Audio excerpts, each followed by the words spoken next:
આપણી સાથે અત્યારે તેજસ શાહ જોડાયેલા છે અને સમય થઈ રહ્યો છે એમની પસંદગીના સ્ટોક જાણવાનો. તો તેજસજી, ક્યાં પસંદગી આજે કોઈક નવા કાઉન્ટર્સ જે આ સિરીઝમાં એડ થયા છે ત્યાં કશે નજર પડી રહી છે કે પછી એક્ઝિસ્ટિંગ એફએનઓ કાઉન્ટર્સ પર જ તમે અત્યારે ફોકસ રાખો છો? માર્કેટ થોડું ચોપિક છે અને રેન્જ બાઉન્ડ છે, તો we will stick to large caps.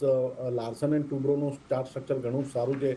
એક સ્ટોકે એક ઇન્વર્ટેડ હેડ એન્ડ શોલ્ડરમાંથી બ્રેકઆઉટ આપ્યું છે અને ફ્રાઇડેના સેશનમાં બી એક આપણે ખાસી એવી રેલી જોઈ હતી. આજના કરેક્શનમાં મને લાગે છે આ સ્ટોકમાં કરંટ લેવલ પર બાઇંગ કરી શકાય છે. 3595 નો એક સ્ટોપ લોસ રહેશે આ સ્ટોકમાં. હમણાં 3700 ની આજુબાજુ ચાલી રહ્યો છે સ્ટોક.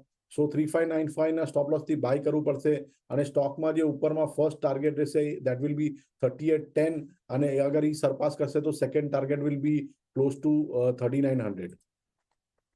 અને બીજો જે સ્ટોક મને ચાર્ટિકલી ગમી રહ્યો છે એ છે બેન્કિંગ સ્પેસમાંથી આઈસીઆઈસીઆઈ બેંક લિમિટેડ. આ સ્ટોક બી તમે જોશો તો એક સતત આ સ્ટોક એક આઉટ પરફોર્મન્સ બતાવ્યું છે. ઇવન દો નિફ્ટીએ સારું ડિક્લાઇન આપેલું રિસન્ટલી, ઓલમોસ્ટ 11% ઘટાડો આપણે નિફ્ટીમાં જોયો હતો, પણ આ સ્ટોકમાં આપણે એટલું મોટું કરેક્શન જોયું નથી. અને જે રિકવરી આવી એમાં આપણે આ સ્ટોકમાં એક ફાસ્ટ રિકવરી જોઈ છે અને રિસન્ટલી આ સ્ટોકે એક ફ્રેશ બ્રેકઆઉટ બી આપ્યું છે ડેલી ચાર્ટ પર. અને જેની શોર્ટ ટર્મ મૂવિંગ એવરેજીસ છે એનો બી સપોર્ટ લઈને ઘડી સતત આપણે આ સ્ટોકમાં નીચેના લેવલથી બાઇંગ જોઈ રહ્યા છે.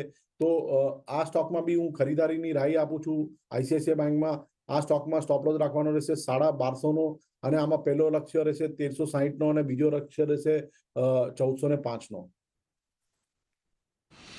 એટલે જો લાર્જ કેપ પર જ અત્યારે થોડીક પસંદગી રાખો. એલએનટી પર એક ખાસ કરીને સલાહ ખરીદદારીની 3595નો સ્ટોપ લોસ. પહેલો ટાર્ગેટ અહીંયા 3810નો છે અને એ પાર કરે છે તો પછી 3900 સુધીના ટાર્ગેટ તમને જોવા મળશે. અને બીજું આઈસીઆઈસીઆઈ બેંકનો કાઉન્ટર છે કે જ્યાં તમારે ખાસ કરીને 1250નો એક સ્ટોપ લોસ રાખવાનો છે. એના પાર તમને 1360 1405ના ટાર્ગેટ માટે આઈસીઆઈસીઆઈ બેંક અને 3810 3900ના ટાર્ગેટ માટે એલએનટી પર અહીંયા ખરીદદારી તમારે કરવાની છે. એટલે આના પર એક ફોકસ તમે ખાસ રાખતા રહેજો.